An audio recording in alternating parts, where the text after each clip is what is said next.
Hidup ini bukan selalu tentang siapa yang paling cepat sampai, tapi siapa yang paling sabar ketika tertinggal. Kadang kita merasa sudah berjuang sekuat tenaga, tapi hasilnya tak juga tiba. Doa seolah menggantung, usaha seakan tak berbalas. Namun sesungguhnya Allah tidak pernah absen. Dia hanya sedang menguji, apakah kita beribadah karena hasil atau karena cinta kepadanya. Kesabaran itu bukan diam tanpa perasaan.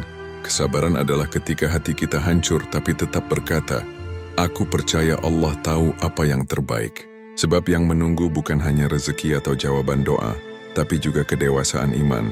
Allah berfirman dalam Quran Surat Al-Baqarah ayat 286. Allah tidak membebani seseorang melainkan sesuai dengan kesanggupannya. Ayat ini bukan sekadar penghibur hati, tapi juga pengingat bahwa setiap ujian yang datang telah diukur dengan presisi ilahi. Tidak lebih, tidak kurang. Dan dalam Quran Surat Al-Insyirah ayat 5-6, Allah menegaskan dengan lembut, "Karena sesungguhnya bersama kesulitan ada kemudahan. Sesungguhnya bersama kesulitan itu ada kemudahan."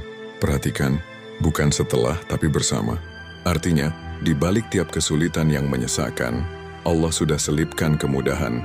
Hanya saja sering tersembunyi di tempat yang belum kita lihat.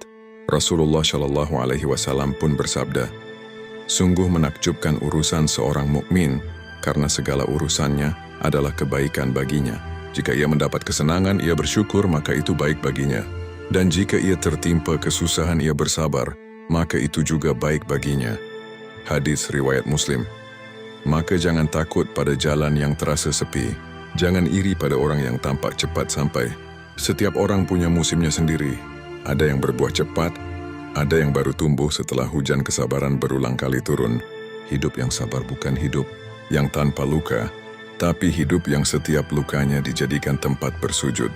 Dan kelak ketika semua cerita terbuka di hadapan Allah, kita akan sadar, setiap tangis, penantian dan keteguhan hati yang dulu terasa berat, ternyata itulah yang membuat kita kuat.